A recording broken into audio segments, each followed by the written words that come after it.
नमस्कार, मी सुशील कुलकर्णी. आपण पाहता अॅनालायझर. विश्वातील सर्वात उत्तम मुख्यमंत्री कोण हे तुमच्या लक्षात आहे, माहित आहे. आता विश्वातल्या सगळ्यात उत्तम मुख्यमंत्र्यांच्या सोबत विश्वातले सगळ्यात मोठे नेते आलेले आहेत, दमदार नेते आलेले आहेत. ते कोण हे तुम्हाला सांगावं लागेल. म्हणजे पहिलं तुम्हाला माहित आहे, दुसरं मला जरा स्पष्ट करावं लागेल. आता विश्वातल्या सगळ्यात चांगल्या मुख्यमंत्री राहिलेल्या माणसासोबत आलेल्या कुशल संघटक आणि दमदार नेत्यांनी नुकतंच एक विधान केलंय. आणि ते विधान असं आहे की महाराष्ट्रातला सर्वात कमकुवत पक्ष कोणता असेल तर तो आहे राष्ट्रवादी काँग्रेस. म्हणजे राष्ट्रवादी काँग्रेसची अवस्था आता डगमगायला आलेल्या बंगल्यासारखी झालेली आहे असं त्यांनी म्हटलेलं आहे. म्हणजे कुठल्या क्षणी हा डोलारा कोसळेल माहीत नाही. जशा मुंबईतल्या जुनाट इमारती कमकुवत झालेल्या असतात आणि त्या कमकुवत झालेल्या इमारती ढासाळून जमिनीवर करायच्या असतात, जमीनदोस्त करायच्या असतात आणि त्यावर नवीन इमारत उभी करायची असते. तसा अगदी 25 वर्षात राष्ट्रवादीचा डोलारा कमकुवत झालाय असं या सर्वात शक्तिशाली नेत्यांना वाटतंय. जरा तपशीलवार सांगतो, उगाच कोड्यात बोलणं नको. प्रकाश आंबेडकर, वंचित बहुजन आघाडी, भारिप बहुजन महासंघ या पक्षाचे नेते, जे महाराष्ट्रभर आपली क्षमता ठेवून आहेत. म्हणजे मागचा काळ वंचित बहुजन आघाडी, काँग्रेस, राष्ट्रवादी काँग्रेस या दोन पक्षाला भाजपची बी टीम वाटत होती. शिवसेनेनं वंचित बहुजन आघाडी सोबत युती करण्याचा निर्णय घेतला आणि उद्धव बाळासाहेब ठाकरे शिवसेनेचे नेते त्यांच्यासोबत निघून गेले. आता काही लोकांनी याचा उपहास वंचित सोबत किंचितची युती असाही करून टाकला. मला त्या उपहासाविषयी फारसं बोलायचं नाही. आता ते बाळासाहेब आंबेडकर शिवसेनेसोबत गेल्यामुळे त्यांना असं वाटतंय की राष्ट्रवादी आणि काँग्रेसनी देखील आपल्याला सोबत घेतलं पाहिजे. आता दोन्ही पक्ष बाळासाहेबांना जवळ घ्यायला तयार नाहीत, कारण बाळासाहेबांच्या अटीच मोठ्या इतक्या आहेत की त्या पूर्ण करणं या पक्षाला शक्य होत नाही. मग घोटाळा काय होतोय? कधी आम्ही सोबत, कधी आम्ही नाही, कधी आमची तयारी आहे, कधी टीका. प्रकाश आंबेडकरांनी नाना पटोलेंना बोलताना सांगितलं की त्या एका इंग्रजी चित्रपटाप्रमाणे, हॉट अँड ब्लो इंग्रजी चित्रपटाप्रमाणे नाना पटोलेंची अवस्था झाली आहे.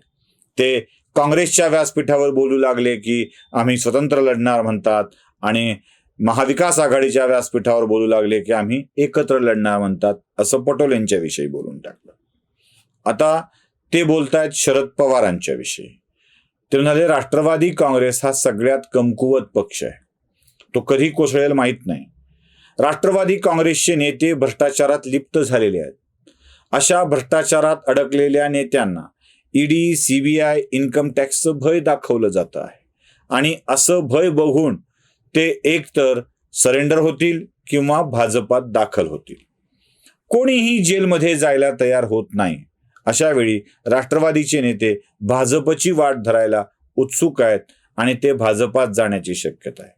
शरद पवार या डामाडोल स्थितीमध्येच अस्वस्थ आहेत, म्हणूनच त्यांचा पक्ष कमकुवत आहे असं प्रकाश आंबेडकरांना म्हणायचं आहे. मला प्रश्न पडलाय, राष्ट्रवादी काँग्रेस पक्ष मजबूत आहे, कमकुवत आहे, दमदार आहे का काय आहे हे सगळ्यांना चांगलं ठाऊक आहे. पण राष्ट्रवादी कमकुवत असल्याचा दावा आपल्या नसलेल्या बेडक्या फुगवून कोण करताय? म्हणजे काहीतरी असलं पाहिजे ना. अहो, काही नाही म्हटलं तरी त्यांच्या हाताच्या बोटावर मोजता येतील एवढे खासदार आहेत. म्हणजे एका पंजाला सांगता येऊ शकेल एवढे खासदार आहेत. ज्यांचं चिन्ह पंजा आहे ना, त्यांचा खासदार आहे 1. ज्यांचं चिन्ह पंजा आहे त्यांचा खासदार आहे 1. आणि राष्ट्रवादी काँग्रेसचे 5, बाळासाहेबांच्या पक्षाचा 0. ज्या पक्षाला हे कमकुवत म्हणतायत त्याचे 54-55 आमदार विधानसभेत आहेत. विधान परिषदेतले वेगळे. म्हणजे त्यांच्याकडं विधान परिषदेतलं संख्याबळ हे आहे, विधानसभेतलं संख्याबळ आहे, लोकसभेतलं संख्याबळ आहे, राज्यसभेतलं संख्याबळ आहे. त्या पक्षाला इथे कुठेच बळ आणि संख्या नसलेली माणसं सांगतायत की हा सर्वात कमकुवत पक्ष आहे. म्हणजे मला कधी कधी हसू येतं. या कमकुवत पक्षाच्या विरोधात एवढं बोलणारी जी अनेक लोक आहेत, आमच्यासारखी सुद्धा बोलतात. राष्ट्रवादी काँग्रेसच्या, शरद पवारांच्या, सुप्रिया सुळेंच्या, अजित पवारांच्या वेगवेगळ्या भ्रष्टाचारावरती आम्ही नेहमी बोलत असतो. लोक म्हणतात की त्यांना मिळणाऱ्या यशाची तुम्हाला असूया वाटते आहे म्हणून तुम्ही बोलता, आणि बाळासाहेब तर चक्क म्हणतात ह्यांची ताकदच नाही, हे कमकुवत आहेत. म्हणजे पहिला इथे आक्षेप आहे. दुसरा मुद्दा हा येतो की बाळासाहेब आंबेडकर जेव्हा उद्धव ठाकरेंच्या सोबत हातात हात घालून वंचित किंचित एकत्र येऊन लढू लागतात, तेव्हा जेव्हा उद्धव ठाकरेंच्यावरती शरद पवार आपल्या पुस्तकातून टीका करतात, नाना पटोले शिवसेनेवरती टीका करतात, तेव्हा नाना पटोले आणि शरद पवार यांच्यावरती टीका करायला उद्धव बाळासाहेब ठाकरे गटातला कोणताही नेता धजावत नाही, कोणीही नाही. सुषमा अंधारे शरद पवारांच्या समोर रडतात, संजय राऊत शरद पवारांसाठी खुर्ची घेऊन धावतात. जेव्हा उबाठाचेच नेते उबाठांच्याच सोबत राहतात आणि कौतुक मात्र पवारांचं करतात, अशा वेळी उद्धव ठाकरेंनी शरद पवारांच्यावरती शरसंधान साधण्यासाठी बाळासाहेब आंबेडकरांना पुढे केलंय का, हा प्रश्न आपल्या मनामध्ये पडतो.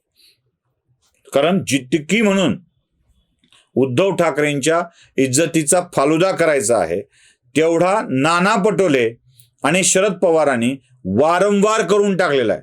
अगदी अजित पवारांनीही सोडलेलं नाहीये, अजित पवारांनीही कोणीही सोडलेलं नाहीये. म्हणजे त्याचं झालंय असं की ते एका पिक्चरमध्ये अशोक सराफ म्हणतो बघा, अरे आम्ही कर्मचारी आहेत का ऑफिसचा जिना कुणी येतो चढतो, तसं शिवसेनेच्या उद्धव बाळासाहेब ठाकरे गटाचं झालंय. कोणी येतो आणि शिव्या देऊन जातो.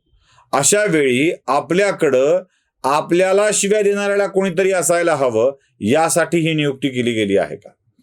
म्हणजे उद्धव ठाकरेंच्याकडं भाजपला शिव्या देणाऱ्यांची फौज आहे. कुणी महाप्रबोधन यात्रा घेतं, कुणी प्रेस कॉन्फरन्स घेतं, कुणी सकाळी सकाळी शिव्या देतं, कुणी दुपारी शिव्या देतं.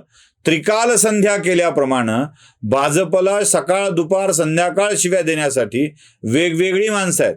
सकाळी जबाबदारी संजय राऊत सांभाळतात, रात्रीची जबाबदारी सुषमा अंधारे सांभाळतात, दुपारची जबाबदारी अधूनमधून कोणीतरी सांभाळतं. पण भाजपला शिव्या देऊन भाजपची बदनामी करणे एवढं एकच उद्दिष्ट उद्धव ठाकरेंचं नाही आहे. भाजपला शिव्या द्यायला सगळे एकत्र आहेत, पण जेव्हा उद्धव ठाकरेंच्यासाठी शरद पवार किंवा नाना पटोले यांच्यावर शरसंधान साधायचं असेल, तेव्हा उद्धव ठाकरेंच्याकडं कोणीही नाही, कोणीही नाही. म्हणूनच उद्धव ठाकरेंनी बाळासाहेबांची रचना यासाठी केली आहे का? फायदा हा आहे की पावण्याच्या काठीनं साप मारला तर आपल्यावर काहीच बालंट येत नाही. जे काही बोलणार आहेत ते बाळासाहेब आंबेडकर बोलतील, आपल्यावर यायचा काही प्रश्न नाही. आणि जे बोलायला हवं ते देखील ते बोलून टाकतील, म्हणजे आपलं देखील काम शांत होईल. हे कसं आहे माहिती आहे तुम्हाला? हिंदी पिक्चरमध्ये जेव्हा हिरो विलनला मारत असतो, म्हणजे खरं तर ते खोटं खोटं असतं, माहीत असतं मारत असतो, पण तरीही ते आपल्याला बरं वाटत असतं. कारण आपल्या पार्श्वभागात अशा एखाद्या धटिंगणाला मारण्याचा दम नसतो. म्हणून हिरो मारायला लागला विलनला की आपल्याला बरं वाटतं, मार अजून मार अजून असला भाव आपल्या मनामध्ये येतो. तसं काहीसं उद्धव ठाकरे बाळासाहेबांना समोर करून शरद पवारांच्यावरती वार करतायत. पुन्हा म्हणता यावं अंगलट आलं तर आम्ही बोललोच नाही, आणि जे जे बोलून घ्यायचं आहे ते ते ते बोलून घेतायत का, असंच वाटतंय. पवारांच्यावरती वार करायला आता उद्धव ठाकरेंनी बाळासाहेब आंबेडकरांची रचना केली आहे असंच दिसतंय. तुम्हाला काय वाटतंय? कमेंट बॉक्समध्ये नक्की कळवा. लाईक, शेअर आणि सबस्क्राईब करायला विसरू नका. धन्यवाद.